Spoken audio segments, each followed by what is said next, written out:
Tucker, thanks for gifting 5.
Hello, everyone. This is Alex from the Introverts You Can Trust podcast. And this is Kelly. Welcome, everyone. I hope everybody liked that little beginning there. Obviously there have been some changes since last time. Tell us how you like it, if you like it, whatever you think. We're going to get started here with our idea for the night. Yeah, I learned a new term that is often used in the online world about spoopy, which is apparently an online way to refer to spooky. So that was a lot of fun. Hence the reason for the title of our episode today. But we are going to discuss some movie reviews. We're hoping that if this goes well, we'll continue it, maybe try to make this a monthly thing. And my idea for tonight is that we're going to each review a movie and then follow up with one that both of us have seen together. Well, we didn't watch it together, but we both know we've seen it. So I figured maybe I would go first so you can kind of see out the format. Some of the things that we're trying out tonight is testing the format. What do we like about it? Is the conversation going well? Obviously, we're testing other things as well. Keep in mind, this is episode 1 for us. Technically. Yep. So this is kind of a layout of the land. Is this going to make for a good length of an episode? Is this going to make for good content? And how does the flow go with the construct of the breakdown of the format? Sound good? Yeah, let's go. Awesome. So my thought is we're going to go over one movie that I've seen that Alex has not seen. And then he's going to go over a movie that he's seen but I have not. And then we're going to follow up at the end there talking about a movie that both of us have seen, and we're going to go over some review points. So I figured for the review points, we can go over. Maybe we'll adjust this as we go. Maybe we'll keep up with it. I want to talk about details like director's decisions, the music, the soundtrack, camera work, the impact that it's got on today's culture, if it's like a dated movie that's from like the past. And then, overall consensus. Is it good? Is it bad? What is your opinion of it overall? How does that sound? That sounds good to me. I know you kind of came up with these points, and I was like, you have like pages there, and I'm just going to go off the cuff. I am planning on going off the cuff, but the reason why I wanted to take some notes is to bring something to the table, because all of this amazing display that you are seeing here is a lot of work that was done by Alex. So everybody give him a round of applause. And if you're actually able to see this, if you can see it, send him a little bit of like some claps in the chat section, because he's put in a lot of effort and work, and my contribution so far has been coming up with the topic as well as some talking points and trying to help us establish a good format. So. And we're still doing things in the background, just making sure everything's working. I want to make sure the levels are good and everything. So sorry everyone if I'm like kind of distracted a little bit. I will make sure that I still respond to Kelly as much as possible. It looks like we're good on YouTube, we're good on Twitch, and we're good on Facebook. Yeah, it looks like it. Awesome. Whoop. All right. So the movie I wanted to pick was Halloween, and mostly because I just saw this movie, the 1978 version of this movie, not the 2018 one. I'm not a horror film person. I don't know about you. I haven't seen it. Yeah, and you haven't seen it? Yeah. And I was honestly kind of surprised for a few reasons. First off, I liked it, but not because of its scary factor, more for its quality. Like, it's a good movie to actually critique. At the time when this movie came out, it actually was kind of considered average. It actually kind of it was not supposed to go well. It was supposed to flop. And then John Carpenter, the director of Halloween, actually then decided to add the soundtrack, which has made the movie iconic. So kind of like starting off here with like some of the decisions that he made. It only took him 10 days to come up with that iconic Halloween soundtrack. And he actually worked with another individual to write the song. I think her name was Deborah Mill. Don't quote me on it. But from the little bit of research I did, I think that was who it was. And they actually based the killer soundtrack off of a serial killer who stalked babysitters. And if you don't know what the movie concept is about, essentially that's a good summary of it, briefly. The movie opens up in Haddonfield somewhere. I don't know which state Haddonfield's in. And it is about Mike Myers, a.k.a. Boogeyman, a.k.a. The Shape. And he had just murdered his sister, so I should just say now, #spoiler alert. I'm totally ruining this movie for you. For 30, 40 years? Yeah, #spoiler alert for anyone who hasn't watched this in the past 30 plus years. So, I have no idea. Yeah. If it wasn't for that iconic soundtrack, though, that made this movie famous, it would have flopped, and we would not have gotten to have this cult classic, this horror spectacular that has basically was the very first slasher film and has grown the horror industry to what it is today, right? Some of the things that really made this movie excellent, in my opinion, was the camera working skills, because this was a new design format. John Carpenter was testing the waters on point of view perspectives, which were not commonly adjusted. So one of the first things that we see is Mike Myers in his mask. And so they put the mask over the camera and you're just like looking through the mask.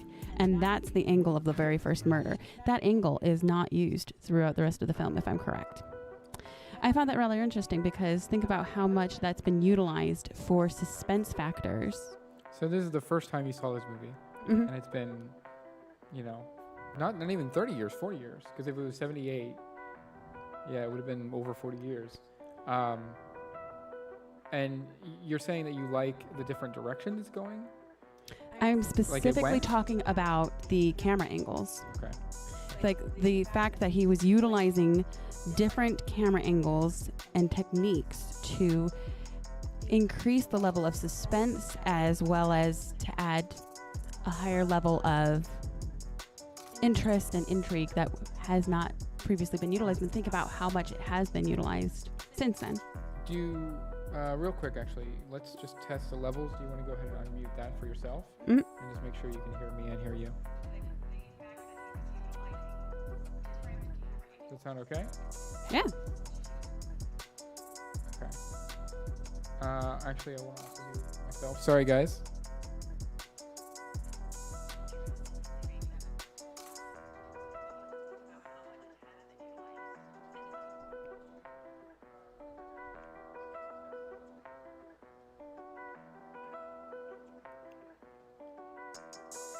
While he's still Okay. testing it. So, okay, yeah. So sorry about that, everyone.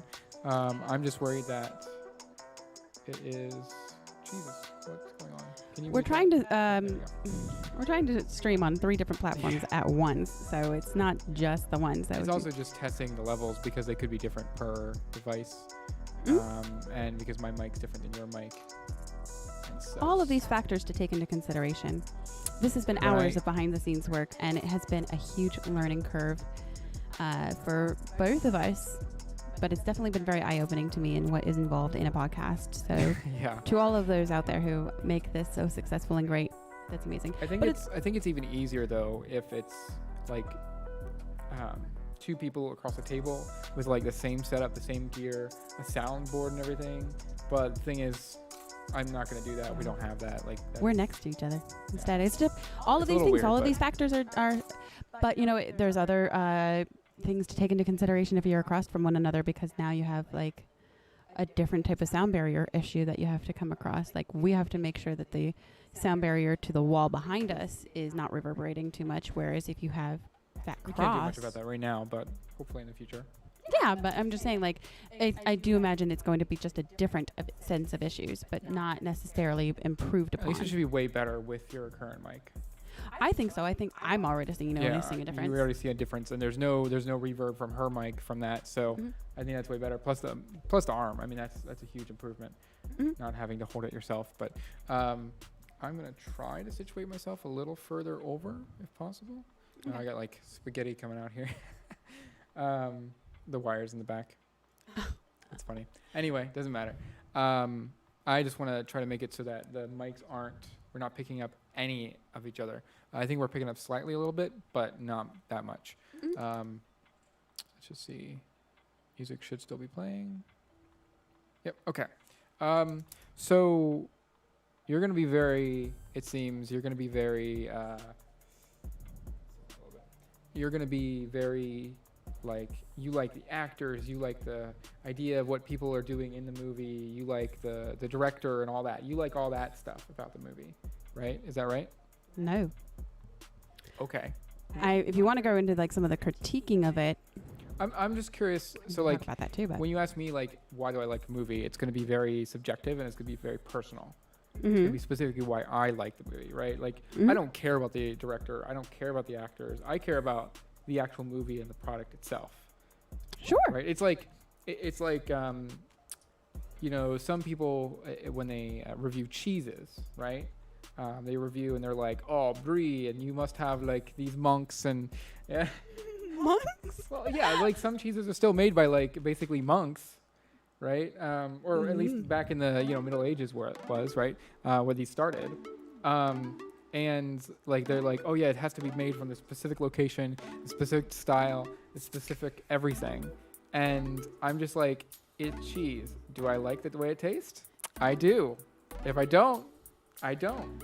Well, this is why after we go through our pointers, one of the things that we're also going to do is make sure that we both watch the movies that neither of us have seen. So we're gonna try. I actually like your perspective. I'm not saying that it's a bad perspective. I'm just saying my perspective is going to be very different. So when people listen to me, you have these points about the director and how he's doing this stuff, and I'm just going to be like, that's what makes it good is that you're going to get it from my perspective and how I'm doing it, but then also your way of doing it. Yeah. I mean, it's I kind of like that. That's what I'm saying. It gives an interesting perspective change. Yeah, you're going to see mine's probably going to be a little more detailed, but that is to me. I took a movie critic course in college. Oh, okay, that's where it's and so this from. is also coming from the fact that this is actually how you're supposed to kind of sort of do it a little bit, from what I remember. Okay. Yeah, hey, if that's how you do it, don't ask me. I don't know anything about it.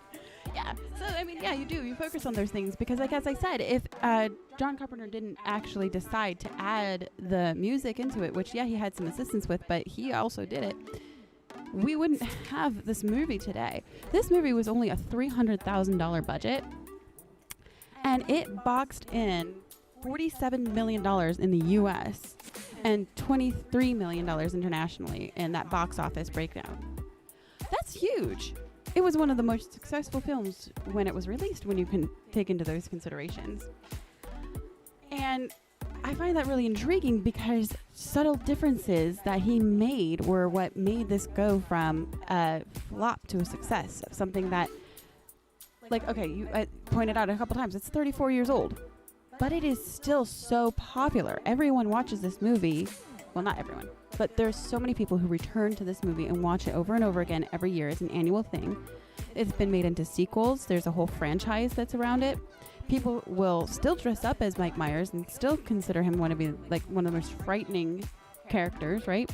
You hear the name, you know that it's a horror figure. You're like, the only other Mike Myers I know of is the comedian. But the first time I hear the name, the first thing I think about is this character. Okay, when I hear Mike Myers, I thought they were both the same people. Aren't they the same person? No. I thought the actor was... Okay, I thought they... Okay, I guess I'm all fucked up, man. There were actually like 4 actors who played Mike Myers, the horror character, but the most famous is Nick Castle. So there's a little bit of debate, which is one of the things I want to talk about, is like how I said that Mike Myers is also known as AKA the Shape or AKA the Boogeyman. The reason why he was referred to as the Shape is really just because that's how it was written in the script. I guess to not be so repetitive. I don't know. John Carpenter just always put it as the Shape in the script. Okay. Mostly because of the fact that Mike Myers is always wearing a mask, so you don't exactly know his identity. So he's more of a shape than he is a human. Mm-hmm. And I guess it also then created more of that monster culture that grew from it. And when you see the rolling credits in it, it actually refers to him as the Shape. I do know that one of the actors was actually chosen to play him. I'm not sure if it was Nick Castle specifically, but one of the actors was chosen to play the role of Mike Myers specifically because of how attractive he was. But I think the only 2 who really get like in the rolling credits get labeled as Mike Myers is like when he's played as a child at the age of 6, and then when he's like played at like 23 or something like that. Otherwise, in the rolling credits, all the other people who've ever played him, they're just referred to as the mask or the Shape. I apologize. And so it's just one of those interesting tidbits because no, it's not the same as the comedian by a long shot. I thought they were always the same person. I thought he played that character, and that was why like the character was named that. Maybe not named that, but like that's weird. Okay, so real quick, we do have a comment from one of your friends, I believe. Yeah, oh my gosh, hi Brenna. So Brenna is like my neighbor who grew up she's right down the road from my family, and so my parents are still really great friends with her parents as well as her. She's an amazing individual. Funny because the last name is Kelly. Yes. Anyway, yeah. Hello. Exorcist. Nice. Okay. I've never seen it either. No.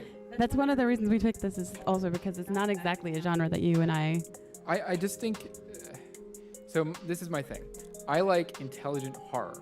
I like horror that is consistent. I like movies in general. I like things that are consistent. So if you have a, let's say, the biggest thing is like Star Wars, right? They're not consistent. They say, oh, the Force can do this, and then it can also do this, and then it can do this, and then it can do this, and then it can do this. And there's like no change. There's no, like, it's not like, oh, it has a defined rule set of like, oh, you are this powerful and you can generally do these things. It's like you can almost do anything you want. Nice. Kelly's doing more testing. Thank you. So like we have, like for me, horror has to be the same way.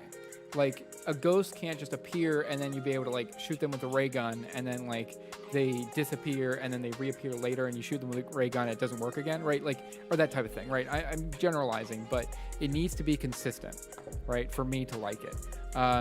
It needs to have, you know, step-by-step process. It needs to have a clear, conscious effort to keep things on track and intelligently designed. And if it's not, I don't like it.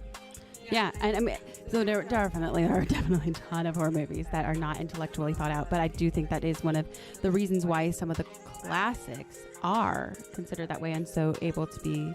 You know what I think it is? This is what I think of every movie before the 90s. Are you ready for my opinion? I do remember it.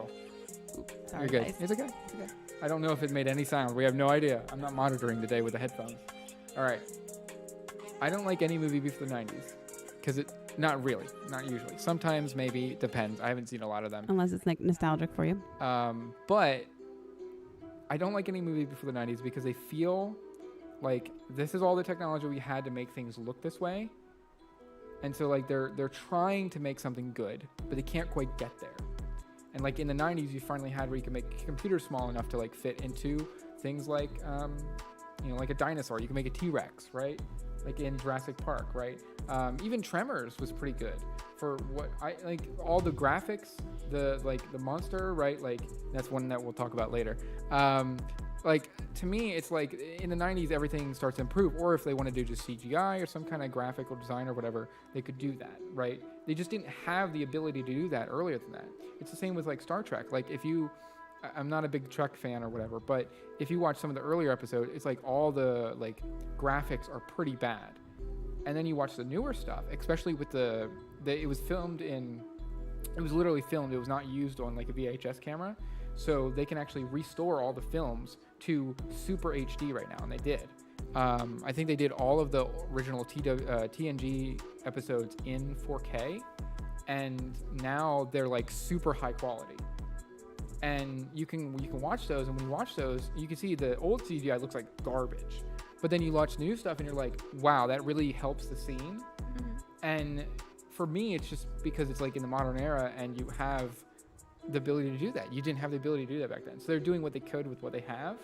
Mm-hmm. So I don't know. That's my take on movies older than a certain age. But I'm definitely weird in that opinion. Yeah. I mean, it's an opinion. I mean, that's what it's there for. I mean, I know that there are people who specifically you can easily describe Yoda from Star Wars, right? A kind of figure who, even if you haven't seen the Star Wars franchise, you at least should know the name of who he is. I think, okay, I would be disingenuous if I said I don't like Yoda. Or like I don't know what Yoda is, not like. You at least know the name, right? Yeah, of course.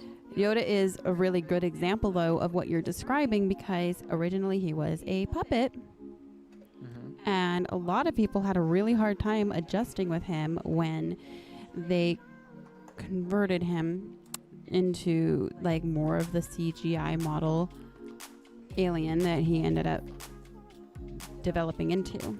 Well, and that's what I mean. Like, it's like puppets and stuff is really hard for me to get attached to. And maybe that's because like everything I've watched is mostly in like the 90s and further, right? And for me, it's just like there's... Like it goes both ways. Yeah, because there are people who are so hard caught on the original way thinking like it's worth it to put in that extra effort. It's worth it to put in that extra art. I agree. If you can put in the effort and if you can make it look really good, perfect. But if it looks like a puppet, See, it's interesting you because know what I mean? not necessarily for the movie Halloween, but I do think there are some like claymation style monsters or puppeteers that the creepiness factor was escalated greatly because Well, of that dated, in today's world, archaic style of design that was previous to the 90s and previous to CGI work, because it just like the like slower, like more like jolted movements, and like it made it another element of creepiness. the great example of that is Dark Crystal and Labyrinth. Yes. When I was a kid, my gosh. I was scared to shit by those. I wasn't scared by Tremors. I was scared by the Labyrinth and the Dark Crystal. I agree, tenfold. Like, and that, of course I was 5, but still, Mhm. like, the weird thing to me though is that it's creepy because it's not quite right, and to me that's almost like you're faking. It's like a jump scare in a movie or a game, right? Mhm. It's always jumping out at you, and you're like, okay, well, stop, right? Like, this is annoying, right? It's like Right. Five Nights at Freddy's, right? Like I hate that because it's all just jump scares, and it's like they're cheap, right? So I feel like the claymation is kind of the same way, but maybe not. I No, hate. I completely agree. Think about things like Coraline, Well, I like Coraline. The Corpse But again, Bride. that's because it's animated. Yes, it is animated, but it's also still claymation as well. Yeah, like they have a mix of them, and it Mhm. can match it really well because of the technology that they can do with that. Yeah, but I really definitely liked it. ups in the creepiness factor. Now, I would say that those movies are designed so creepishly beautifully that it's not necessarily horrific in their styling, and it's, And I would think that they probably are smoothing out a lot of the edges on the claymation. yeah, well, not to mention Tim Burton is kind of known for that Maybe. nature and Yeah. like creating that type of, he doesn't want people to be so horrified that they can't go back and watch it and rewatch it all the time. That was my problem with Nightmare Before Christmas. I didn't You- like that. No? When I was a kid, I hated it. I thought it was scary. Oh yeah, I would agree. It is definitely something I was afraid of. I watch it now, but Talking I about would Halloween, I only right? watch it around Halloween. Yeah, yeah. Oh, definitely. It's one of those movies that can easily be applicable to both holidays in many people's eyes, but for me, it is strictly a Halloween movie because it's just too scary. Yeah, I just didn't like it when I was a kid. But I mean, nowadays I just kind of find it boring. Maybe it's because of nostalgia. I watched it a few years ago again, and I was just like, okay, it's interesting, I guess. But I don't know. I guess it's, again, it comes back to the intelligence thing. I need something that makes me really think. Sometimes I can just sit down and put a movie in, like Tremors. I can do that with now, right? Because I've seen it so many times. But I need a movie that I can actually. It requires me to think a little bit and take a Mhm. little bit of time to actually, test it out and see what's going on and figure Yeah. things out. Like, am I really thinking this guy's doing this thing? I don't know. Yeah, I mean, it's a good point because in Halloween, you know who the killer is the whole time, so you don't have to figure that puzzle piece out. You know why he's doing the killing because they say it to you within the first scene. Why he became a serial killer is because he, again, spoiler alert for anyone who hasn't seen a movie that's over 34 years old. Yeah. But he's slashing his sister because she was caught doing the sexy deed with her boyfriend, and he knew that was inappropriate while her parents were out. And just that nature alone, he flipped, and I'm sorry, but that's a terrible reason. it was enough. He was 6 years old. He's 6 years old. He knows that his. Hey, Again, this is a serial fucked killer. up, It's fucked not up exactly. 6-year-old, yeah. Exactly, he's a serial killer. One of the things that, though, I do think makes it so intellectual and stimulating for somebody like us who requires that, though, is because now you're focusing on everything else. Okay, we already know the puzzle piece factors. So what does this movie bring? What is it bringing to the table? And it's very tropey. Like, the acting in it is very, very tropey. The only one who really, I think, were great actors were Dr. Loomis, the psychiatrist, Jamie Lee Curtis, who played the babysitter. She became famous because of this movie, essentially. And also, like, Mike Myers himself. Everyone else, I would say, thank God he was killing them, because otherwise it was just really not worth watching. And I think that was another thing for me. I was able to watch it and get entertained from it because it did not scare me at all. There is no scare factor for me because the way there's so many, like, the music and the sound in it is excellent, but you know it's coming. It's designed so that you know when shit's about to go down. And I wonder Excuse if the language there, but somebody you know it's watching about it to like years ago would have like been like, oh god, this is really scary or something. Probably because Right. it was of its time. It was the very first slasher film, or one of the very first slasher Maybe, films. yeah. So because of its newness and because it wasn't something that was done before, definitely, I would say that it was definitely horrific at the time. But another thing that we take for granted is that there was very little use of blood. Very little. Like, I think you and I had briefly talked about this. There were definitely other movies that were made that were very gruesome. Like Carrie. I don't remember when the original Carrie came out. But also, what was it, Psycho that we were talking about? Where like someone gets drenched in chocolate syrup and a bath scene to imitate the goriness of that much blood. Like, to use a lot of blood has been used in horror films for a long time, but not that's in our Mike first Myers. use. Oh, yay. If you guys have to Sorry. tell us what you think about our little badge. If you got to see it, if you're watching on YouTube or I Facebook think or somewhere where you that's- can actually see us and I you're think not that's just actually listening. in Twitch. I'm not sure. Oh, It might be. Well, like they're gonna see it no matter what because it's on the stream. But I think that's a Twitch badge. okay. Oh, there you go. Yeah. See, there you go. Awesome. Anyway, continue. Sorry. Yeah, okay. Sorry.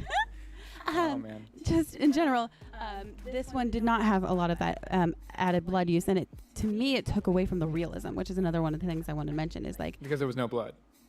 very little, Okay. very very little. Like he would hold the blade up, you'd see the blood on there.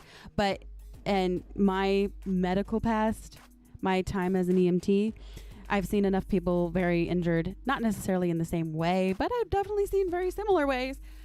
And there's a lot more blood that would have happened. And so in this particular instance, I was a little bit like, okay, that's taking away from the horrific nature of it. I do think that many horror films, it's excessively used to the point where it's just kind of stupid, and it actually ends up It's just becoming kind of all over the also a place. trope. It can definitely be overused. But in this case, it's underutilized. And I think because it probably would have put it into a different level of like rating, and we wouldn't have been able to reach the masses because it would have been too scary, because that's a thing. Well, I mean, I don't know that it would be scary. Well, I think that the reason would be like, it depends on just- the audience. yeah, scale. it depends Was on he the wanting audience. it to be PG-13 or was he wanting it to be R-rated? Because if it's R-rated, then I'm sure he could have gone with a heck of a lot more blood. But I don't really know what he was going for when it was released. All I know is that I remember the scene where Mike Myers is killing one of the boyfriends in the kitchen, and he takes the huge one knife. of the boyfriends. One of the boyfriends. They're all like teenagers getting murdered. As I said, it's very tropey. Okay, hey, whatever. They're teenagers getting raunchy on Halloween night. And, you know, This is a sin. What are we talking about? exactly. And he's triggered because it's so reminiscent of his sister, right? That's the whole thing that is. Just bumped the mic again. Watch out. Sorry. This is the type of mic where I know I have to keep myself really close to it. So I just also tend sorry. to gesture a lot. I'm doing the best I can. It's I'm a trying to learning help. curve. I appreciate it because that's how I learn. That being said, so he takes the knife, right, this butcher knife, and he gets the guy right in the chest cavity with the knife, and the guy now is defying gravity. He's like a foot off the ground, hung up there by Mike Myers. And I'm sorry, but he would not have, like, the logic of physics, that wouldn't work. Now, I get the dramatic effect that the director was going for here, because at the end of the scene, Mike takes a step back and he looks at the boyfriend hanging and he admires his work. And there's a few things that make that an excellent choice by the director, Do you because Go ahead. Go ahead. Yep, go ahead. it's an excellent decision by the director, because that's what a serial killer would do. That is in the nature of what we know of what serial killers do. They often brag about their work, right? The reason why they keep going back for more, the reason they have a thing for doing it again and again, and the reason why they sometimes have a very specific niche as to the way they kill people is because they like to kind of brag about it. They get into it. It's something they love. That being said, the fact that it was not something that would actually have feasibly worked in reality took away from it for me.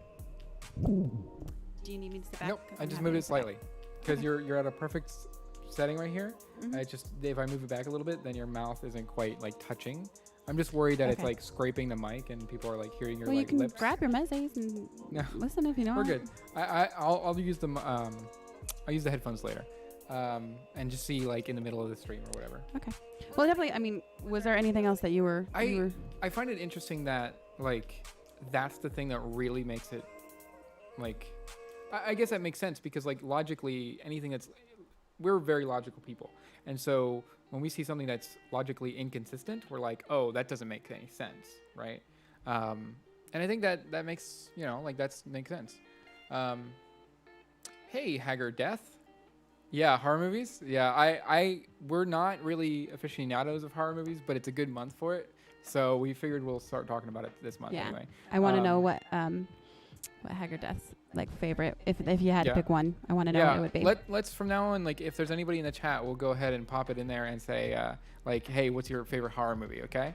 Mm-hmm. I think that sounds. I really want to know, especially because I want to know if like either of us have even heard of it or seen it. Yeah. Give us some materials on like what should we catch up on. Like I want to know what should we. The problem is I again like don't like things that are like dumb, intellectually dumb or older. So I usually have a problem with that. But maybe I'll watch it. Yeah. So okay. So you had a movie, and that was Halloween, the original.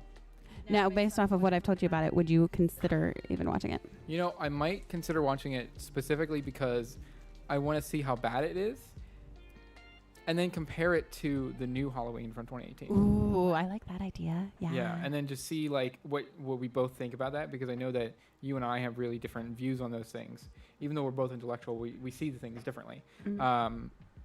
Yeah, so I guess I'll go for a movie that I know you haven't seen, I think. Yeah.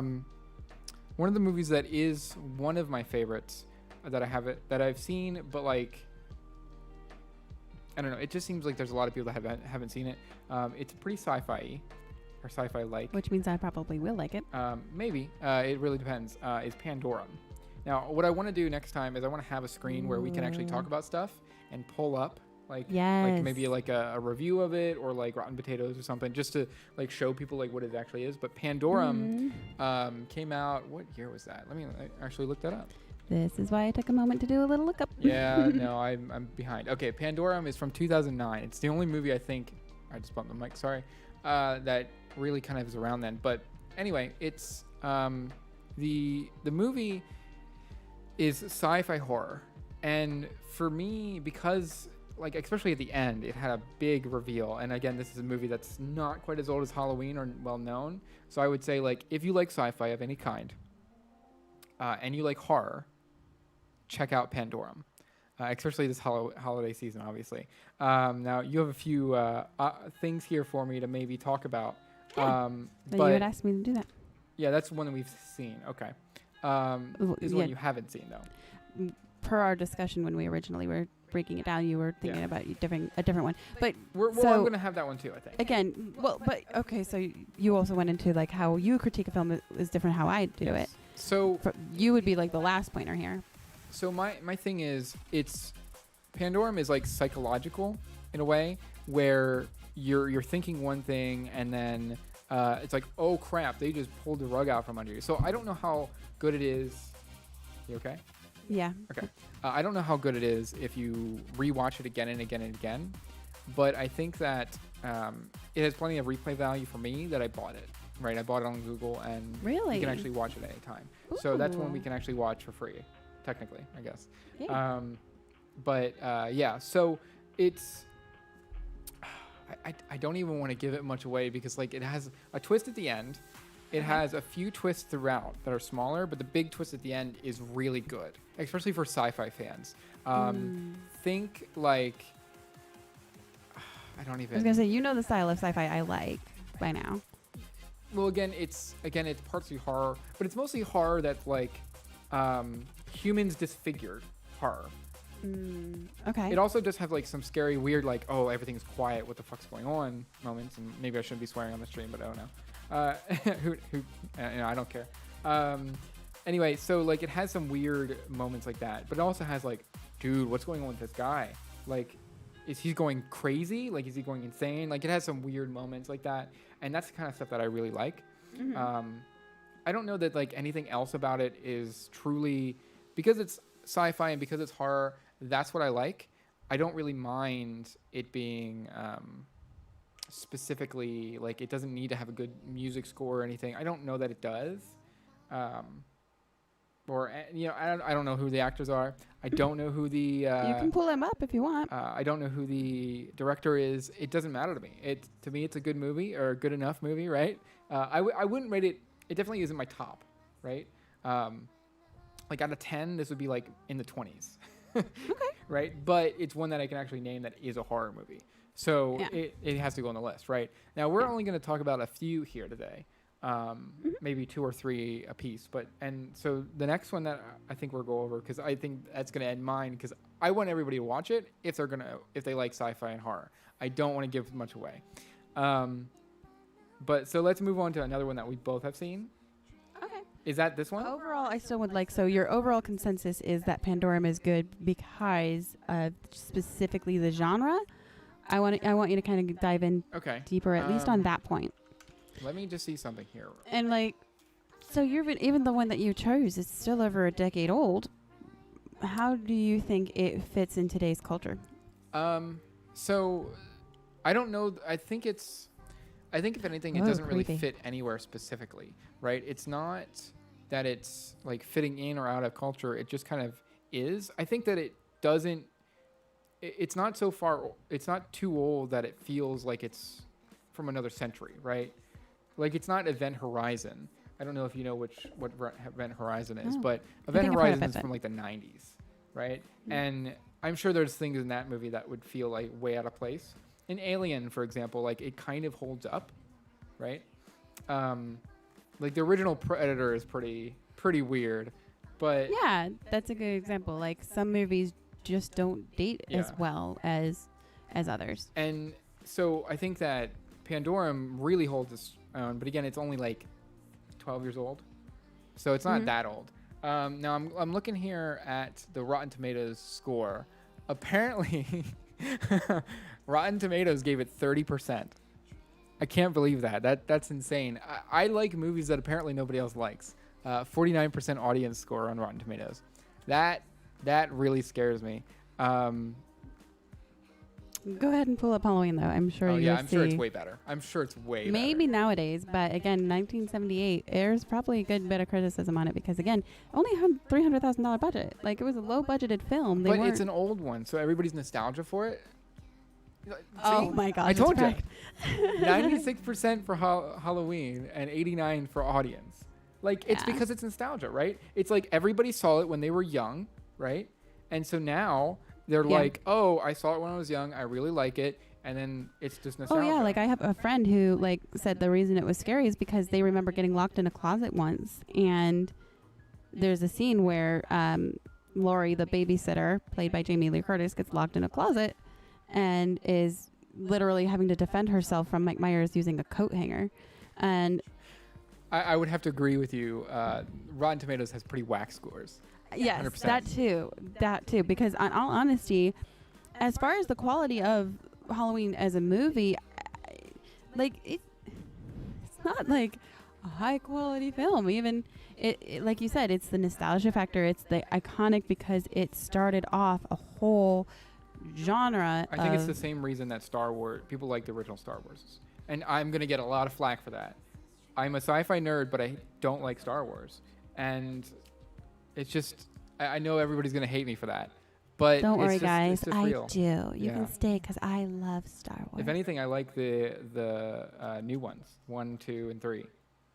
Not the new ones like a few years ago, but like in the 2000s. Probably because like those are the ones that I saw a little bit as a kid. And those are the ones that came out with us. Graphics. And the new ones are just like the worst directing and the worst acting I've ever seen. The worst story they've ever been made. Star Wars gone Disney. Okay, yeah. This song has. Go back to the top. We're gonna change that. Go back to the top. We're using some, free to us music. Not that we're being monetized at all. So, but there we go. Still, we don't have to worry about. Yeah. Thank you, Stream Beats and Harris Heller. Yeah. Anyway, so yeah, I don't know. I'm weird. I'm very weird. I think it's good. We picked a movie that's considered really popular, very well known, and highly acclaimed nowadays. That's had a huge impact on today's culture and is still very relevant. And then we picked one that's very well lesser known. I think it's a really great. I honestly, and I agree. That's good that we picked like two ends of the spectrum. And like that's just my natural inclination to like pick something. It seems that is different than yours, like completely. It is very interesting, the score difference. It's very surprising to me. I'm interested in what that's going to be like, because again, that can really make or break a film. It can make you. We'll just. I'm very curious about Firefly. Have you ever seen Firefly? Okay. Of course, I'm an EMT and I'm a sci-fi nerd, and that means I, of course, like Firefly, Serenity. Yeah, of course. I'm gonna look up the score for Serenity on Rotten Tomatoes and see how whack these are. Let's see. 82 and 21. 82% tomato score. And a 91% audience score. That's funny. That's really funny. And yet that didn't get a duplicate, right? That was the end, right? Yeah. That's weird. That's really weird. I'm disappointed that it didn't get a duplicate. I mean, I would definitely go and see that. Yeah. I agree. Sci-fi movies always have lower scores. I can't think of a good one. But like we could probably look at Battlestar Galactica. Like that one's acclaimed, and it probably has a crappy score. Now it's not a movie, of course. I think the best sci-fi is actually in TV shows.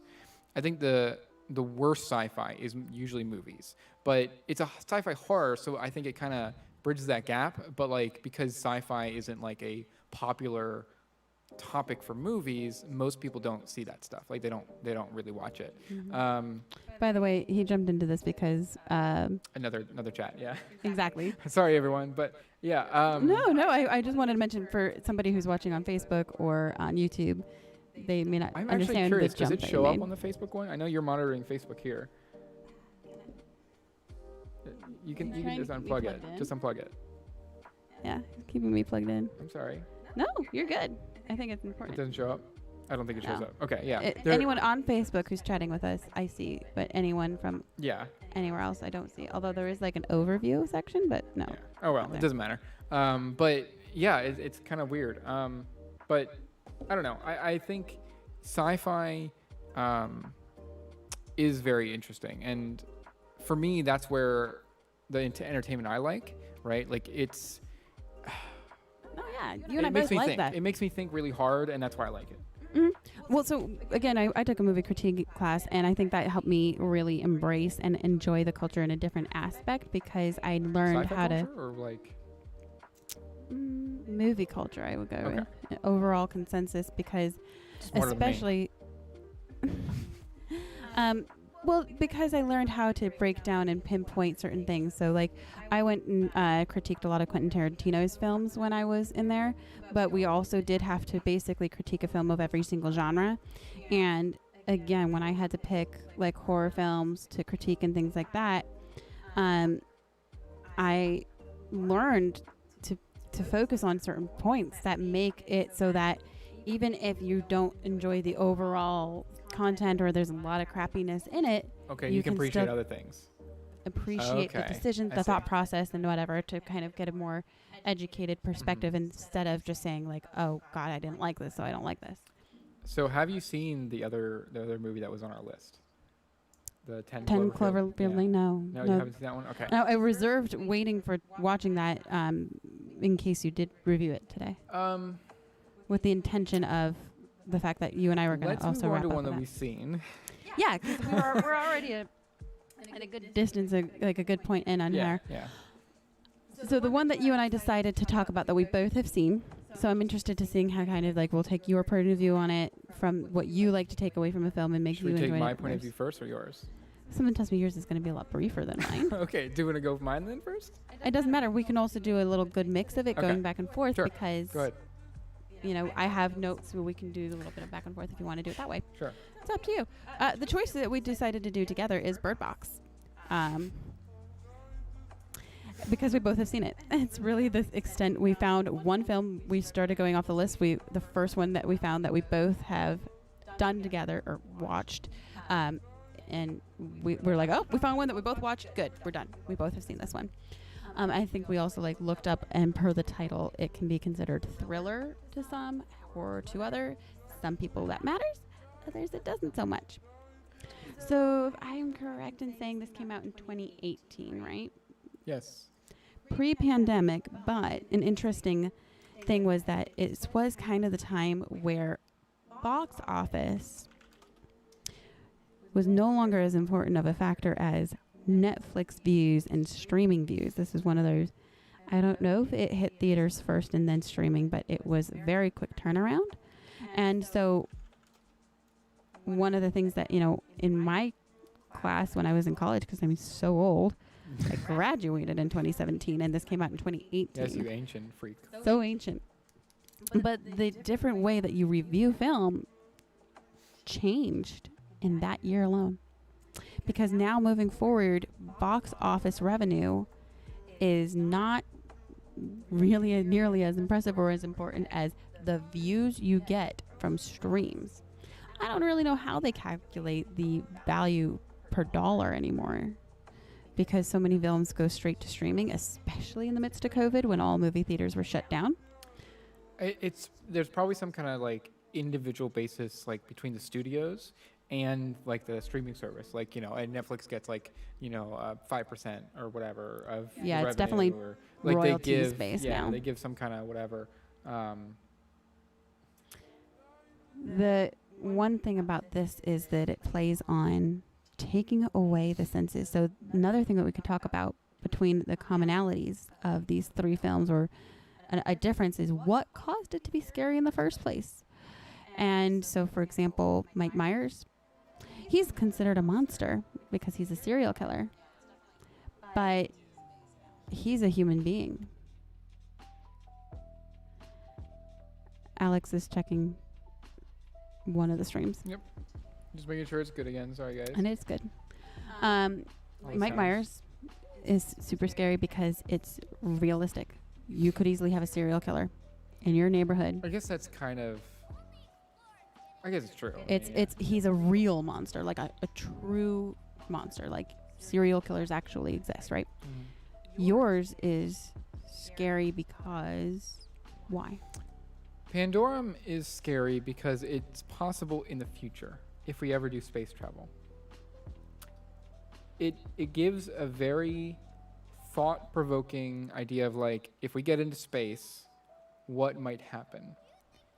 And that's why I very much am like it is kind of realistic, but not realistic yet. Mm-hmm. And it's not like, you know, super fast speed for like Star Trek or whatever. It's like humans just in a spaceship, right? Very scary when you think about things that are out of your control, out of the realm of the possibilities of today, but still of the possibilities of tomorrow. That's very discomforting for many people. One of the things I think make it even scarier is like, think about like if you're in space, right? You don't have any of the normal luxuries we have on Earth. Like you can't like walk out of your spaceship and breathe, right? In like Halloween, right? You want to get away from the bad guy, you run away, right? Like that's kind of what it is, right? So for me, it's very different, but continue. Yeah, and now we're talking about what makes this one scary is the loss of your ability to have a sense to protect you, but also, you know, the monster. And I think for me, the scary thing in Bird Box wasn't quite the senses. Like I would hate losing my sight, right? That's probably the sense that I would hate losing the most. Do you agree with that, or it's very real. It's a very surreal like idea. Like ears or eyes? I don't know. I've debated this a lot of times. I actually used to be fluent in American Sign Language, just because of the fact that while blindness is something that a lot of people struggle with, it's so easily corrected, but everyone loses their sense of hearing as they age. Or not everyone, but I guess, most. But my problem is like you can lose your sense of sight and not be able to get it back, right? Like hearing, you can still feel vibrations. That's the thing for me. I am a very visual person, so if I lose my sight, I would be like distraught, right? I might be able to survive, but I would be. I would not want to do anything. Like what's there to experience? Like everything you ever think of in your life is visual based, right? There's a lot of information collected from visualization that's so greatly stimulated by the brain. The hard part is that I am an empathetic person, and I find value in everything and everyone, and I feel like life would still be highly valuable and spectacular through the eyes of being blind. And if anything, there's not the same loss. To me, it's like it's an irrelevancy, because I would find another way to make it so that I would still be able to. Well, I mean, I would find a way to live, I guess, but I would wait for my cyborg eyes. Yeah, but it definitely is something that is a very, like, it's irrational fear, right? Mm-hmm. It's not irrational, such as yours is more of an irrational fear because it's not applicable at this time. Not yet, yeah, but I'm a humanist, so I very much see us going to space. I very much see us, like doing things that are out of this world, and that's all that it requires to like that movie for me. Mm-hmm. And the thought that, most of our history, if humans leave Earth and don't like immediately blow themselves up, most of our history in the future will be traveling in space. Like, most of it. Like, it takes 40,000 years at Voyager speeds to go to the next star system. The closest next star. And, like, 40,000 years.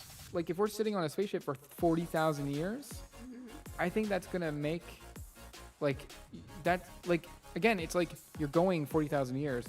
Humans have barely been the way they are now for 40,000 years. So imagine It's another true. 40,000 years. There's a big difference there, right? Yeah. Yeah, and so in this particular case, we not only have the loss of the senses to scare us, but also to treasure us, right? Blindness is the greatest form of love and fortune in this film. It is used to show a sign of how much you care, because you're protecting somebody by blinding them. I want you to be safe. I want you to make it another day. I want you to stay here, because if you go blind, or because if you see the creatures, So it's an interesting perspective, because it's scary for that reason as well. Yeah. Would you, for somebody who you care about or love, or even for yourself, inflict blindness upon them or yourself for survival? I mean, I think, like, for survival, yeah, I would. But the thing is, I don't, like, it's never permanent in the movie. Like, except for the actual blind people at the end. Yes. Like, it's not Again, permanent for hashtag anyone. spoiler alert that we're going to just throw out Yeah, there. I'm sorry. Again, this one is 3 years old, so I don't think we well, have it's to worry 3 too years much, old, but I don't think a lot of people have seen it. Yeah, it is interesting. So, yeah, that's another thing I kind of wanted to pinpoint, because this movie, due to its choice in topic of, affecting the senses and being a rational fear, it got choked because of things like A Quiet Place coming out and other films of its nature that were very similar. And I remember confusing the two.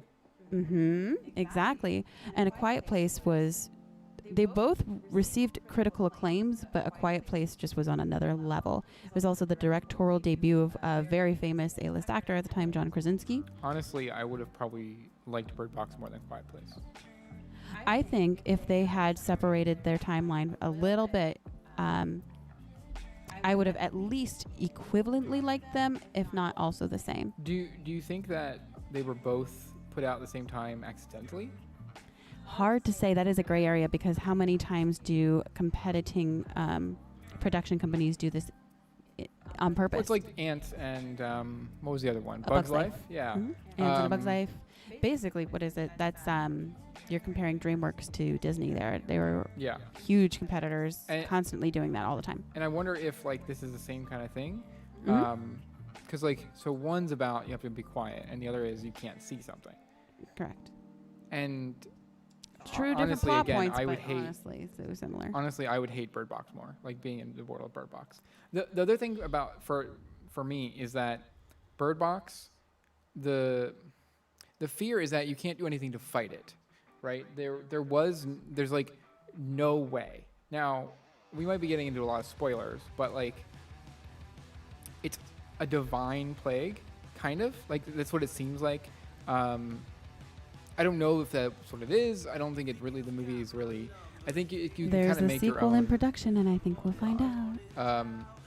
I think the movie doesn't really make it clear, and I think that's because there's probably a sequel coming out. You want to go to Sophocles? Oh yeah, because it's now another lyric song. Sorry.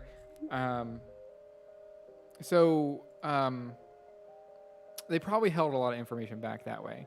But for me, The Quiet Place is, as far as I can tell, I haven't seen it, but I've seen like trailers and stuff. It's like, creatures in the woods or whatever, like are unleashed on the earth or something, or like are found or cloned or who knows, right? And those creatures basically are very good at hearing, right? Mm-hmm. Mm-hmm. You get a padded room, and now you're fine, like, right? Like, or you could completely pad out a stadium. It's interesting because people don't handle quietness as well as you think. I do. That's the difference, right? No, you don't. Yeah, they do. I beg to differ. You don't know what you're talking about there. So there is a room in existence, and you can look this up, that actually is so quiet that I think the decibels go into the negatives. Oh, yeah, you're talking about, what is it called? Like not ultrasonic. Either way, Yeah. in such silence, it drives the mind so wild that the longest any human being that has ever entered said room has been able to last in there is 45 minutes. I want to go in there. This is a room, I know you would. I know you would go in there. And I'm sure you would probably break the record for longest to stand in there. But again, I'm talking about being able to tolerate staying in a place for at most an hour and then you're gone. Now, again, this is ultimately as silent can be. However, the reason A Quiet Place is so effective is because of the surreal factor that is how terrifying silence truly is. A cacophony of silence is dysfunctionally. It is correct I think term. you said it incorrectly, but okay. Cacophony. I may have said it wrong.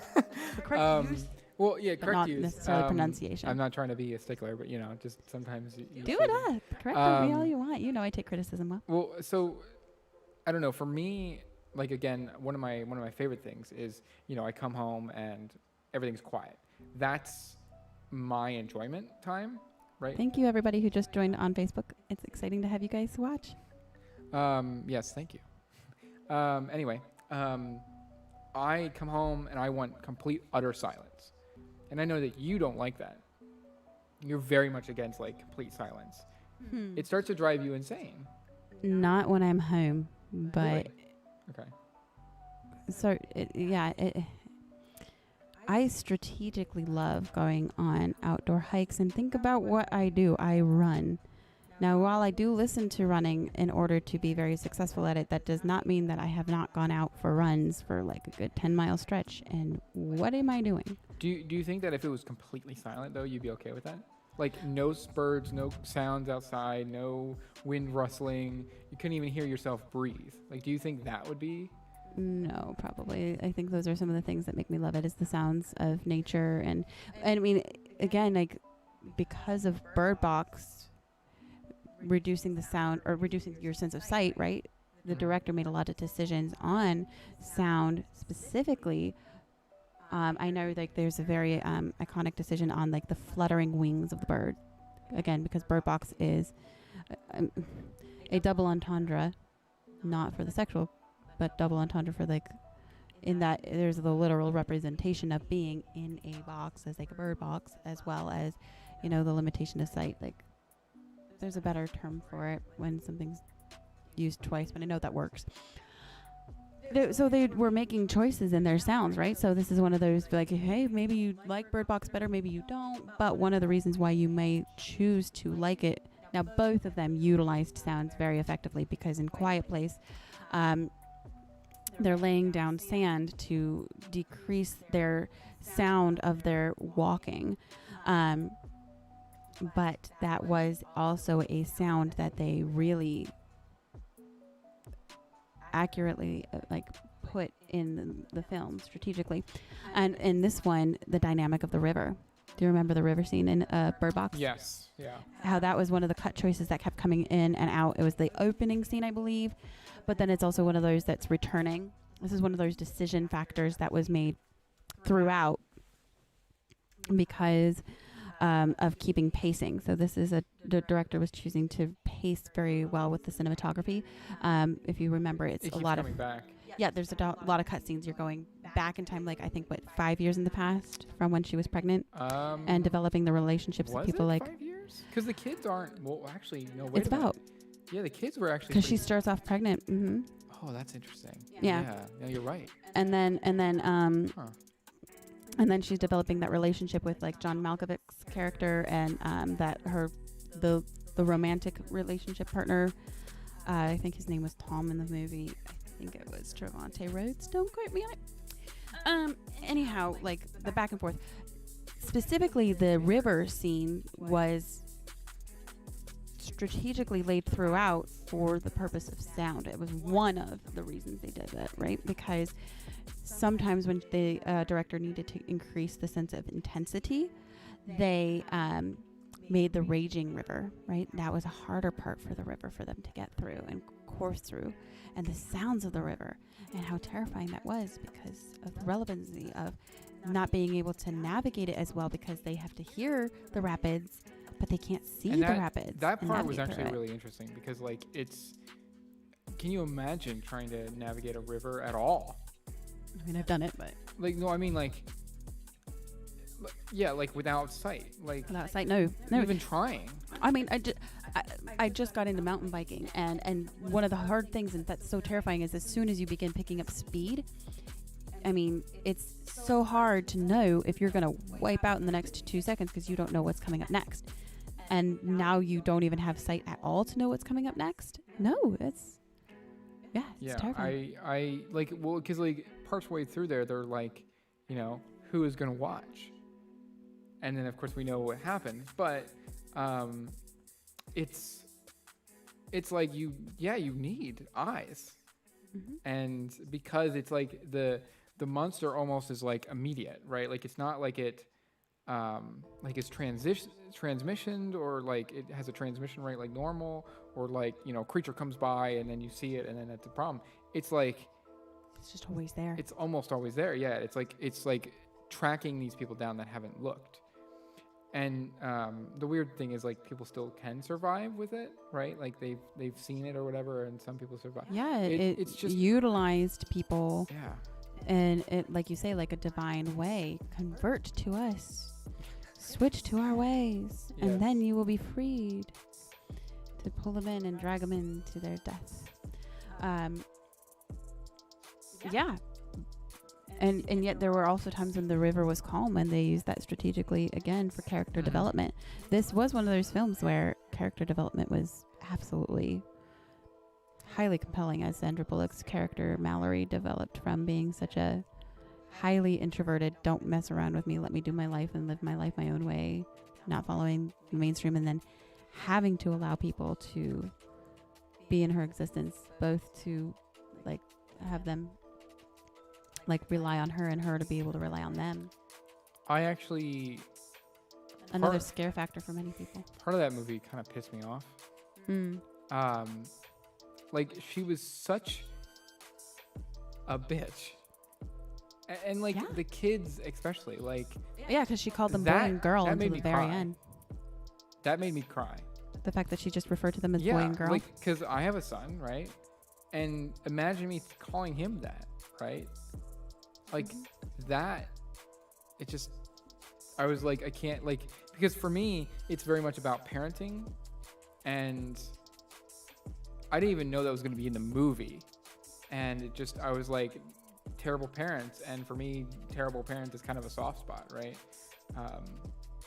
It's just, it felt very much like she was a terrible parent. Now, I don't know that she really like recovered any of that by the end, but yeah, it's just it's an interesting like read on the movie, At right? the end, we were able to figure out which child was actually her child, because like one of the things that is throughout is one of the things that makes it both like it just a character development point is she having twins? Are these twins? Is one of them a rescue child? Why are there the two of them? And she tries her best to not love either of them for her own protection, right? Because of the fact that it's so easy to lose them. Was That's it her kind of protection? you think that's why it was? It's open interpretation. I guess, and that's the thing. A lot about Bird Box is that it's always open to interpretation, and I think that's why it even scored like very mediocre. Is because people were like, well, what does this mean? What does it do? What does it do? Or what is the point? It's a gut-wrenching, thought-provoking, very compelling thought, which honestly probably does need to have more exploration in media. Now this, for me at least, doesn't mean it's a good movie. I don't think it necessarily was a great movie. It's just one of the movies that we've both seen, and we both found okay, right? I would say Pandorum, for me, is better. But that's because I like sci-fi. Modern stuff is kind of boring to me. Of these 3 films, which one would I say that I haven't seen Pandorum. In either case, I don't think I would rewatch either of them. Really? I would. Yeah, so like maybe I would rewatch Halloween for the fact that, like, you know, if a guy wanted to watch it with me or something, I guess I would say that to both. Yeah. I do think that the conflicting. Just put it on in the background and just like kind of not pay attention, just eat dinner or whatever. So yes, Halloween is one I don't need to pay attention to ever again and pick up on it. Although one of the things that I do think that adds to the replay value is that you pick up on things like, for example, there's a scene in Halloween where the psychiatrist and a nurse are pulling up to the psych ward in a car, and they are strategically not facing the camera so that you're not initially paying attention to the conversation as the psychiatrist picks up the fact that Mike escaped, and the fact that the nurse has never actually worked in such a high security setting before. Now, if you watch it as closely and as critically as I do, or if this is something you watch on a like replay, you'll pick up on those details sooner and get more out of it. So I like that. Bird Box kind of does that, because you know what Bird Box does, and so I don't know how many people here it does. There's a lot of setup. I'm thinking of Soma. You and I'm not as much of a gamer as you, but I love watching game playthroughs. So she's talking about, we watched a playthrough of Adam Koppel watching, I'm going to mute this, watching Soma, or playing Soma. We watched it, the game Soma. And for me, it's like a movie. And it's really good. It's better than any of the most movies I've seen. Oh yeah, because and that's what it comes back to for me. The replay value of Bird Box is, it's covering really morally ambiguous concepts that make people uncomfortable, and that to me is what makes it a little bit of a thriller aspect to it as well. A little bit. Okay. Yeah. Can you see how that? Mm-hmm.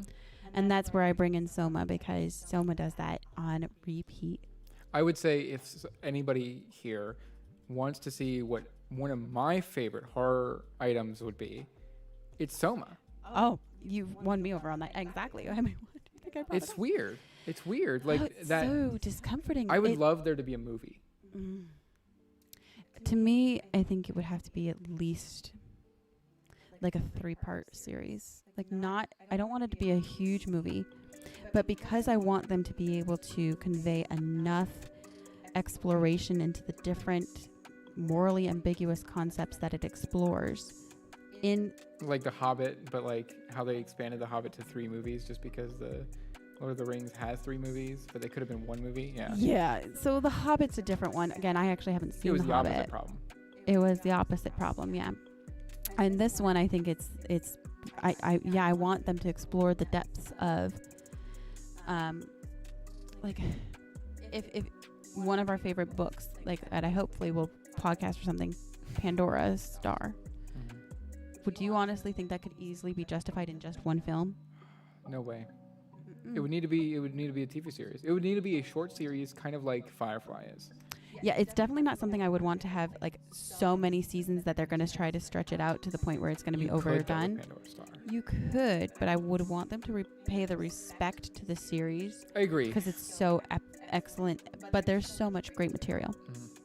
And I think Soma, as the game itself, and probably why it made such a great game, is because of the fact that they were able to explore the depths of these concepts to the lengths that they did. Some weird parts.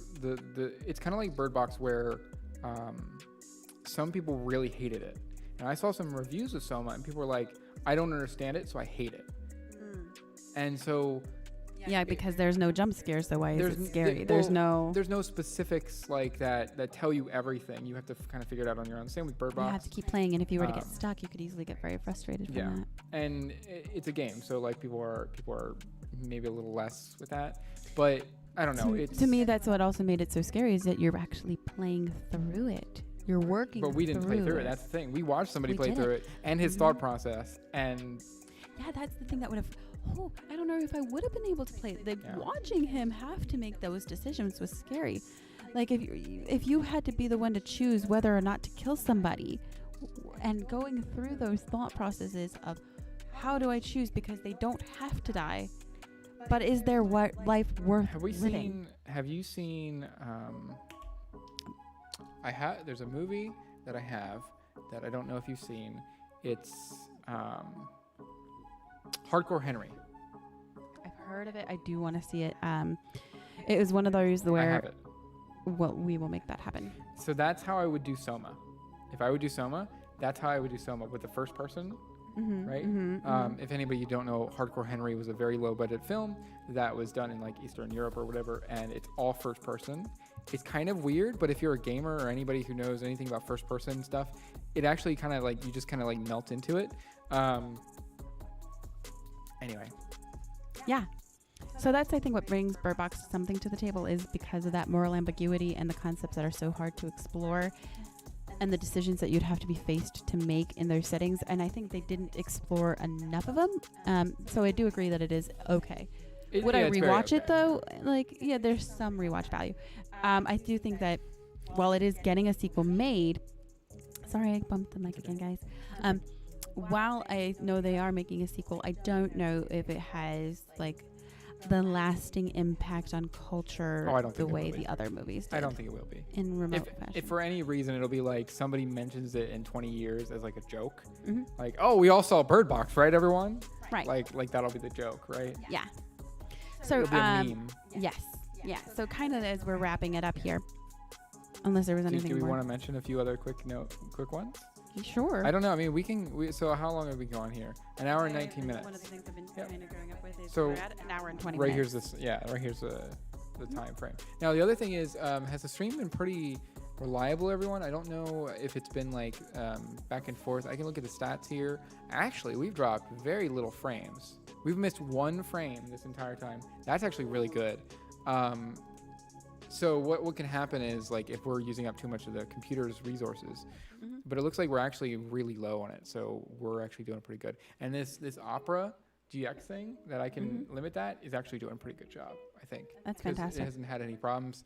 And we've been able to see the chat messages or anything roll down the screen. I would like to try to explore some free music, at least for these ones when we have like themes behind it to try to make it a little more.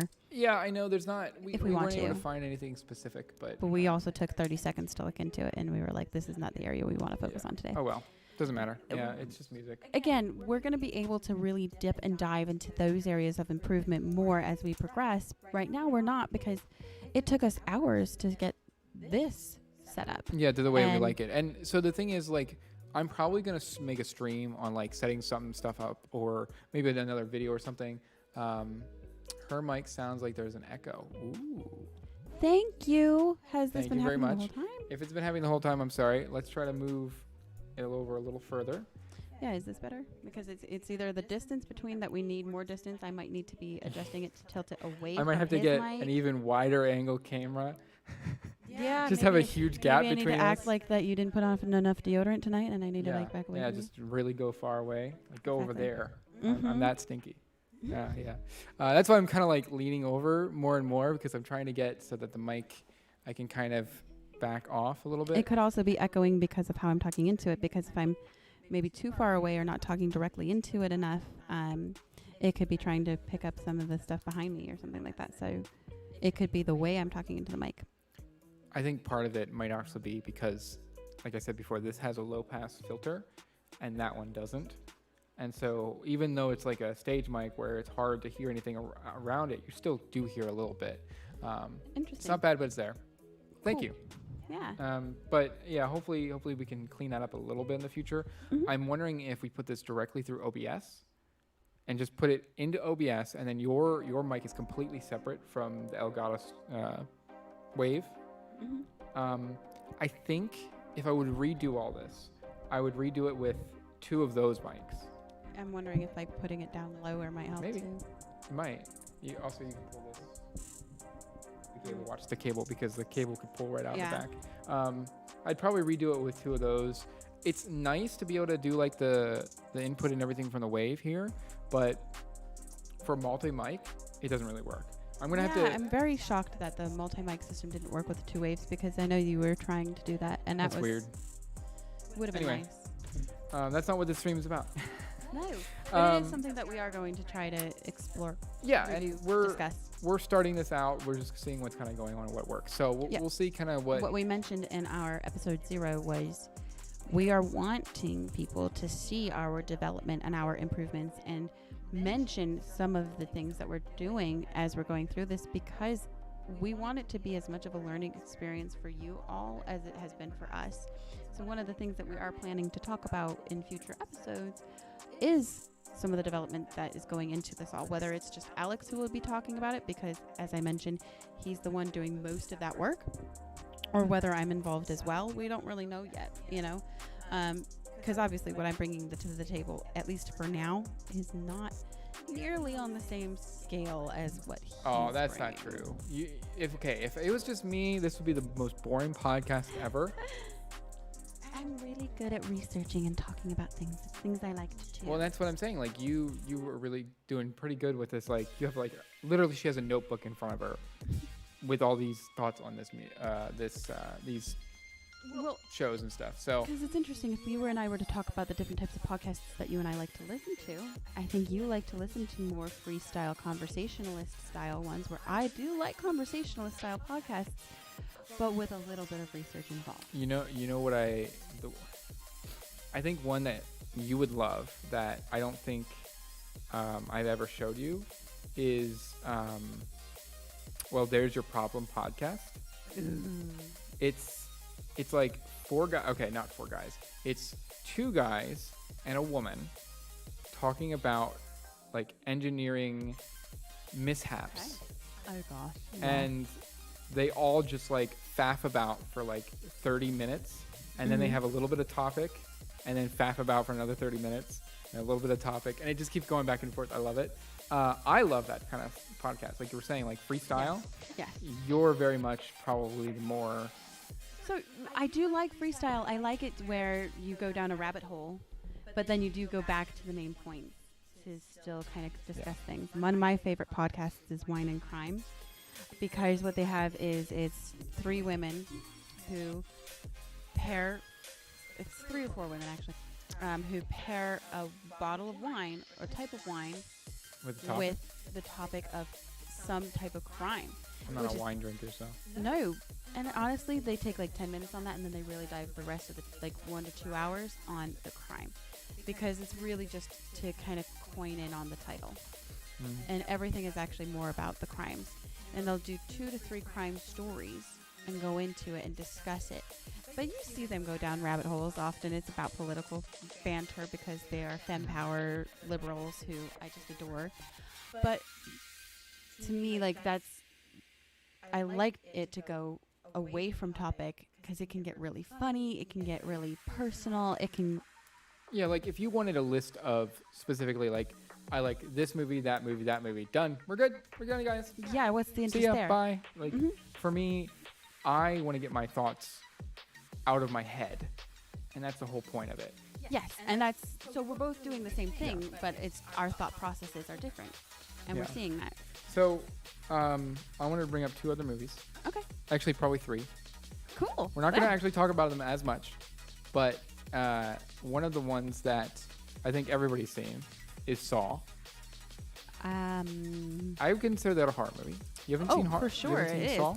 I've seen segments of it. Maybe I saw all of it when I was like 8 years old or younger, Okay. but I can't. I'm not a huge fan of Saw, but I would say it's good. I would say it's a good horror movie, or like It's definitely body horror. body disfiguring horror. Dismemberment. Yeah, it's Body dismemberment. it's just like because you can disfigure yourself, and that's kind of the deal.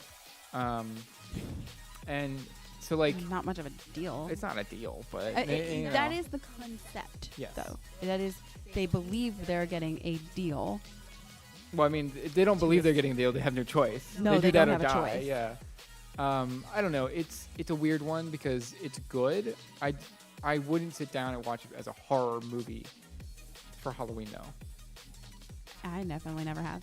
But then again, neither you nor I get Yeah, we're not much that entertainment into value on it. horror movies, so Yeah, so for me, if like you and I both, what makes us afraid is something that's more rationalized fear. well, like so here's one of the points for me. Paranormal Activity. I hated Paranormal Activity. Sorry. You can It's see my reaction. It's so boring. For itself. It's like, oh, there might be a ghost over there. It moved the door. It pushed this. It pushed that.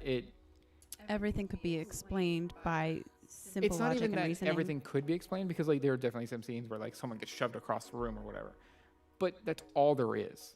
That's literally all there is. And I'm just sitting there like 99% of this movie is boring as hell. The rest of it is interesting. And that's a percent. Right? It seems so boring to me. And Yeah. there's nothing there, right? I It's not even that never want watched. monsters. Yeah, I didn't watch Paranormal Activity Yeah. because I knew I can't get past even the trailer. I just don't respect.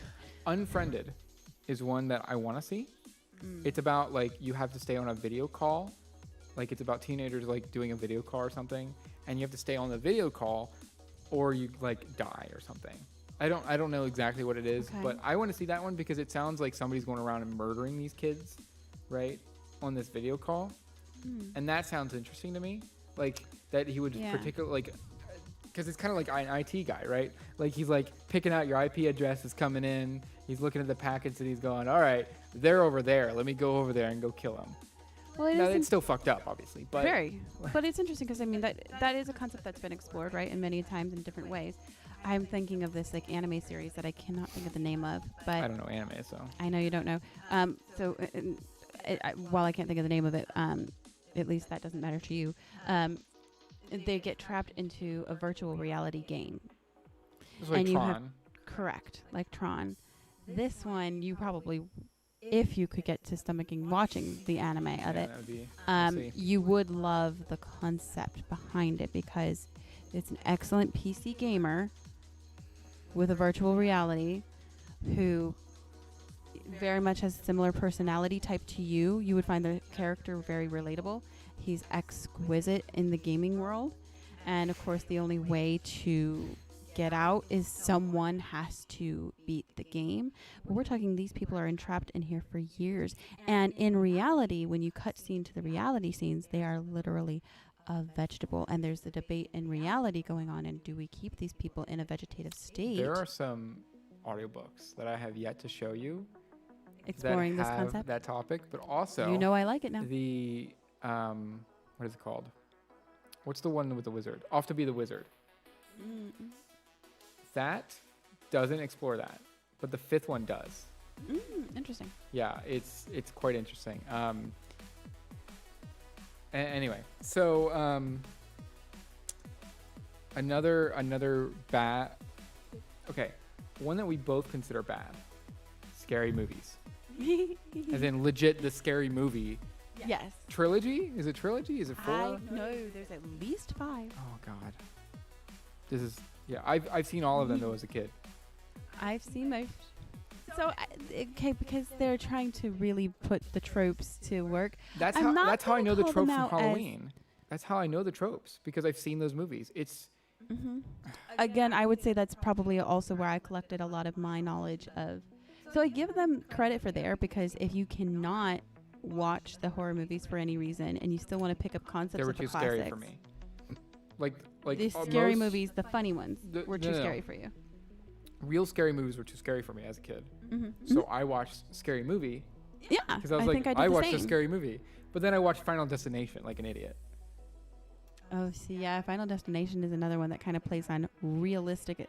But it Sort oh of. man, it's like karma. Like it plays on It like is. karma or like, you know, God being like, hey. I know I watched Final Destination 3. I can't say if I've watched them all.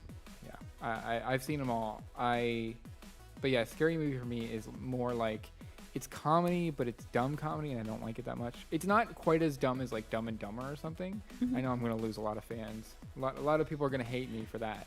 We haven't built the fan base yet. Yeah, so, well, you that's know, what I mean. That's fine. cut them It's off okay. at top. That's what you have People me here are for, gonna right? watch this All in for like me. 20 years. If we have like 3 people that are watching constantly, they're gonna watch it, and all of them are gonna disappear. So, and by the way, she did mention that there was a podcast previous to this, not a live podcast. We did a video stream and we put it on YouTube. It is a lot worse quality than this, sort of. But you can look it on YouTube if you would like to. It's worse quality in the sense that it's just you and I faffing about in a No. conversation? It's or? literally just the frame, and then it's like over like the background, and we have the echo, a lot worse Interestingly echo. enough, though, the feedback that I got from it, and I had a friend who has like a sponsored podcast right now. It looked. I was told it looked pretty professional. So I mean, the video quality and at least my mic quality, which again, yours was so bad that it made mine sound bad. the sound quality, yes, that was definitely something everyone noticed. Yeah. But we recognized it and And seems Addressed to address it most of the way, 95% of the way probably. We'll have to watch back and see how this is. But it's also a matter of learning how to make these adjustments happen on the fly. so, yeah, Scary Movie for me is kind of just I don't think horror and comedy really For mix. what it is, though, it does its job effectively. I'll give it to the franchise. You know what the weird thing is? Tremors is considered a comedy horror. I agree. I understand why. It's weird. Why? So Tremors is a movie from 1990. I love the first and second Tremors. The fourth one is pretty okay, and the third one is kind of weird. And then everything after that is like non-canonical to me. It is pretty bad. It really gets into the comedy. Absolutely. I wonder if it's because the later movies are comedies. That's why the first one was labeled comedy. Like, it's funny, but it's funny in the same way that all like buddy cop movies were funny, like in the 80s and 90s, right? Yeah. I don't know. I really like Tremors. It's definitely not one of those movies that has you chuckling every single way through it because they can't, because of the fact that they have to make it also horror. It's like the I was gonna compare it to something stupid. It's like the buddy cop movie Shaft. Have you ever heard of Shaft? I don't know. Okay, she doesn't know the reference, but I'll play it for you, and you'll figure it out. It'll be great. But it's Tremors to me is pretty scary. Or at least was when I was a kid. It isn't anymore. It depends, but it's not scary anymore to me. But I think that it was for quite a while for me, just because I've watched it so many times. Like, I literally, as a kid, would put like the first one in, then put the second one in, and flip them around. Do you have any other honorable mentions for scary movies? I mean, Or like, do you have a favorite? well, so what we are going to do is one of the things that we discussed is, like, I am going to try to watch Pandorium. Is that what it's called? Pandorum. And you are going to attempt to watch Halloween. And we're going to do a recap. Next just month. maybe 5 months. Yeah, 5 minutes worth next month when we do our next movie review. Because we're thinking about trying to make this a recurring series where for maybe the first episode that we do of each month that we do a cool little movie review with a theme. I don't think that it has fits to be that the month. first, but it. No, just within the month, but yeah, something like that. To kind of have a consistent nature. And it's a good opportunity for us to check the format of all the little details and how we're making improvements, because we're not so focused on the content and we can focus more on all the adjustments that we want to make. But to also have a little return recap on what we talked about the last one, because it'll be a month between each one. That being said, as far as the horror genre goes, I guess, I mean, we did talk a lot about some. Was there one to you? I guess you mentioned quite a few that was impactful on your life, or would you say They're just ones that I think of, or that you that are think like of, gravitate tropey, towards? or that like Pandorum I like, right? Tremors I like, stuff like that. But so like whatever you kind of are thinking There are about. two. Okay. Dead Silence. Never heard of it. That one, it's either, I'm pretty sure that's what it's called. I gotta put that on the list now. So that one is following like a mannequin, the marionette dolls. And basically the killer behind the marionette dolls, which you don't really figure out until kind of closer to the end, kills people by ripping out their tongues. And you are being targeted because the marionette dolls start appearing. And I already was very afraid of marionette dolls because my uncle, who lives in Boston, has a marionette doll of Charlie Chaplin. So I also for a very long time was very scared of Charlie Chaplin because he used to have this Charlie Chaplin doll sitting in... Oh, somebody's afraid of Conjuring 2. Yeah, that one, I would understand that being very terrifying because, again, the realistic nature. I'll list it because I want to see an actual scary movie. Yeah, that one. I haven't seen The Conjuring because I've heard that's bad. legitimately scary, like on another level.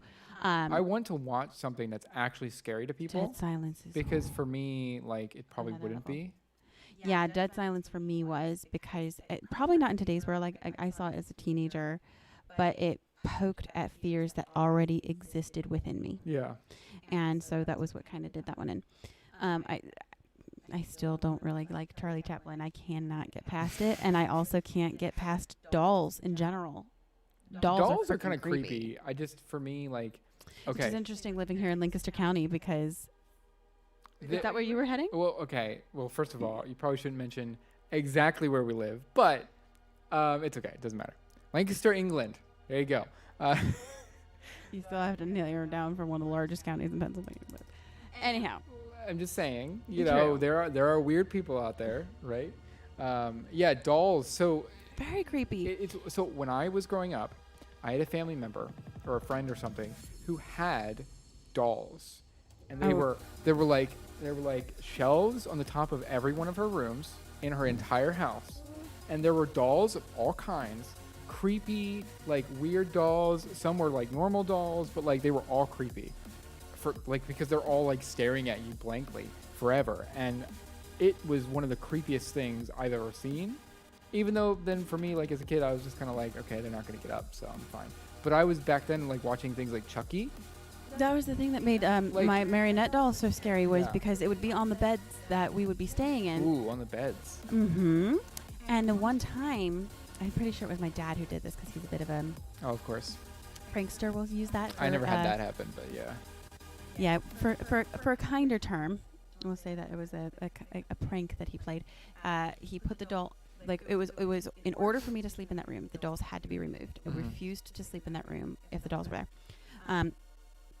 But the one day he put the Charlie Chaplin doll in my bed as I was sleeping in it, and all I did is I rolled over as I was waking up, and the doll rolled towards me and then faced me, and I literally was brought to tears crying. Obviously it was just the fabric that moved caused Mhm. the doll to roll.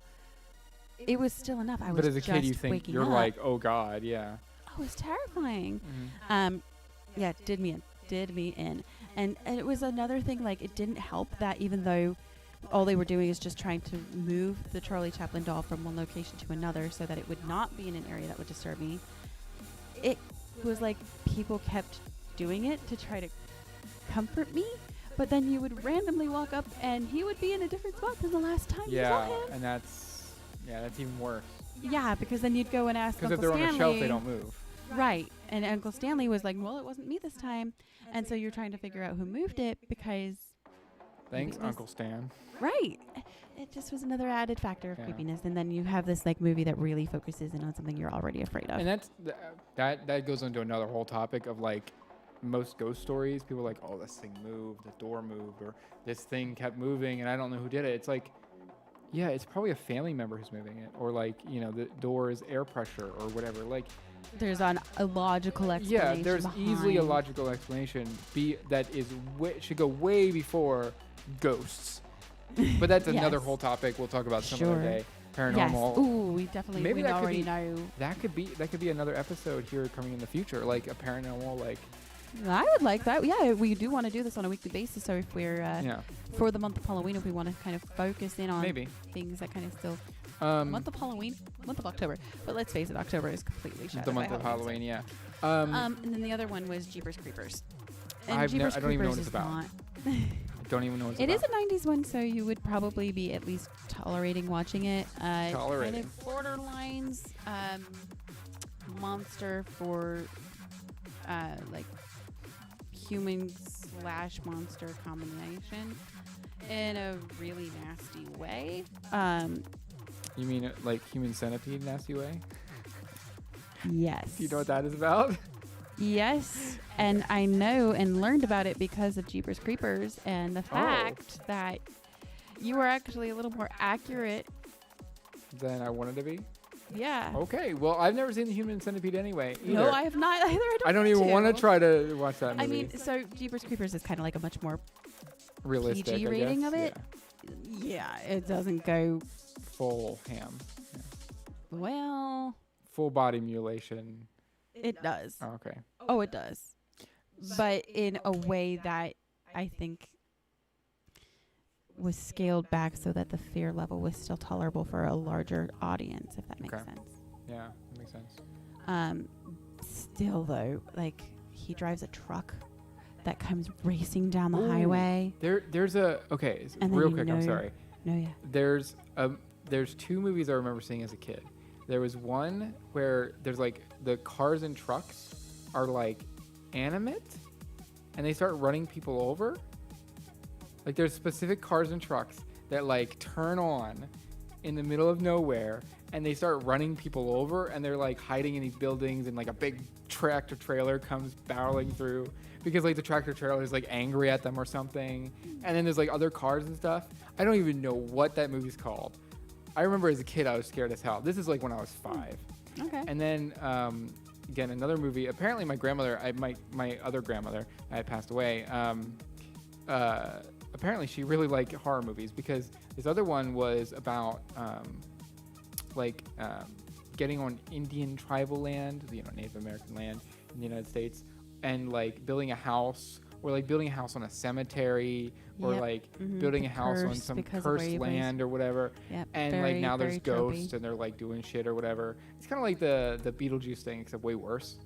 Yeah. And I just remember now I'm like, oh God, like it's just, there's these weird movies that feel so, Oh yeah, there was the guy who I went on a date with who we were walking around a lake, and the whole time there was like a little misty fogginess around this lake, and we were commenting on how it fits that kind of nature of like a cursed land where there might be a log cabin on the other side. we're too near to. Don't you dare go in that log cabin or the abandoned house with the broken shutters, because that's just asking for it, and what happens? The kids go in there anyway, and or like you just Murder. move in there because you inherited the house, right?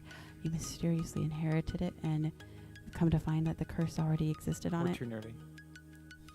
So you were saying about Jeepers Creepers was like in a truck or something, or like Yes, the monster Jeepers Creepers was in a truck, and then again there's like a song, and that one plays on like a song that's kind of like joyful but then used in a haunting way to add to the creepiness to it. And it I don't think I would find it as terrifying today. I don't know if you would either, but definitely for when it came out and for the age I was when first watching it as like a preteen. I'm definitely scary. interested, I guess. I'm That- interested in a lot of yeah. these. It's just a lot of them are going to be more like only if I know I'm going to like it. I don't want to spend money on it. Right. Luckily, now is the great time to get through most of this Probably. list because they'll probably be available. Or Netflix or something, yeah. Yeah. Another thing we might want to do is actually like some kind of like like stream where we actually stream a movie And just react as we're watching it. and Yeah, you and I just talked about that. show our reactions or whatever. We can do that with We should certain pick one from fans or somebody. whatever. Yeah, I was going to say maybe we'll pick Conjuring 2 because somebody mentioned it. Yeah, so we might have to do that sometime. I'm not sure how to do that anymore. I think Rabbit was a site that did that. You don't know anything about it, of course, but where you can like stream to multiple people and One just of send these them a days link. I am going to know, and you're going to assume incorrectly. Yeah, you shook your head, so I immediately assumed You were no. correct in that particular instance. I just So one of these days I will. next month, what is our theme for next month? So next month is November, so we discussed thankful, like giving thanks type of movies, right? Like family. Yeah, more family oriented, anything that kind of represents, And December's Christmas, right? obviously. And then January is going to be sci-fi. You pick, correct. January being that it is, My birthday month, yeah. you get to pick. All right, so Oh, we'll pick probably it will sci-fi be for sci-fi. January then. Okay. Mhm. Next week, do we have an exact idea of what we want to do? Like, we might. So we don't really have a schedule yet for streaming.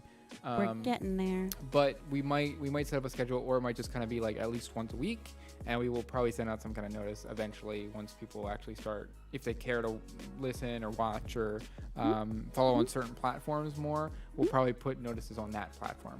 I have Twitter there just in case, like if that's where people like getting the notifications, that's where they're getting the notifications, and we'll put more there, or YouTube or whatever.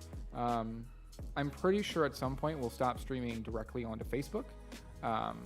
But I think we're just kind of doing it because it's interesting for now. Also, I'll start doing more like other stuff. I used to stream a little bit before. I can do some other streaming stuff and see about that. But especially for Thank you. I'm so happy that you would definitely listen again. yeah, I hey, really appreciate it. there will definitely be a notification obviously going out at some point. Thanks for following and stuff here as well. Hopefully you like it, and obviously you do, and hopefully you can listen again. We won't always be talking about movies and stuff. It'll be about a lot of different topics. We hope to Right. For example, next one. Can we do the epistemology episode next, maybe? epistemology next. Yeah, because we can correlate that with paranormal activities quite easily. That's not a bad idea, actually. So epistemology is basically how to know what you know and how to think. Basically, like what is truth and what isn't truth. If you think that works with like paranormal stuff, I think that might work pretty well then. I think that exactly that's how I do it. The epistemology is the theory of knowledge, especially with regard to its methods, validity, and scope. Basically, the investigation of what distinguishes justified belief from opinion. So, of course, paranormal activity is a great one, and that's actually from the Oxford Dictionary, that definition. Okay. Yeah. So I don't know. It's how to find truth, right? So, and that makes sense. So, like, if somebody's like, "Oh, there's a ghost over there," but like it's just like the wind or whatever. I know. Yeah. I know. That makes sense. I like So that. I think that would be a really great next episode if you guys. Yeah. So we'll do that. We'll do epistemology specifically in like paranormal activity. I think we can definitely go on for at least a good hour or two on that. Yeah, line. so we are about an hour. We're almost 2 hours now. I don't know that we'll always have 2-hour streams or whatever, but I'd like to try to keep it slightly less, but I think it's I going to think depend on lower viewership. than 2 hours. Correct. As long if it's an hour, sure. If it's an hour and 30, sure. If it's 2 hours exactly, 2 hours, but under 2 hours. Would be our I goal. think, yeah. And of course, it's going to flex depending on how great the content is. At least for the podcast. How often we get off onto weird, like rabbit holes, technical issues. Yeah. Because Yes, podcast is going to be this length. I'm planning on reviewing the audiobooks and doing some other audiobook streaming and reviews. stuff. So if I do that stuff, obviously that could be different times. When I put the reviews of, I'm going to review a bunch of audiobooks because I have like 400 of them. He's underestimating there, folks. I've seen his gallery. Yeah. So once I do that, that's just going to be videos. But I think that'll be interesting. I'm definitely going to be cleaning some of this up a little bit more, and hopefully we can work on that mic issue and clean that up as well. But we'll have to listen back, see exactly how it went. And thank you all who joined on Facebook, Twitch, and on YouTube. YouTube, yeah. Again, these will still remain available at least on the YouTube page as well as. Yeah, that's going to be our repository. The VODs are going to go up on Twitch normally, but Of course, it's going to also be put on YouTube for our archive. And if we find out that people would like this to be available where, podcasts are available other places, maybe we can might look into start that. putting that in there, yeah. So I don't know about episode 0, but because of the echo. Because it's right. Well, and it's also episode 0. Yeah. That's why it Yeah. exists. Exactly. Yeah, but I would All say right. this was a lot of fun. Yeah, that's it for the night. Again, I'm Alex. And I am Kelly. And thank you for watching or listening to Introverts You Can Trust. Thank you, guys. Have a good day. Now I got to figure out how to turn this off. Let's just leave it in. We'll do it live. All right. See you guys.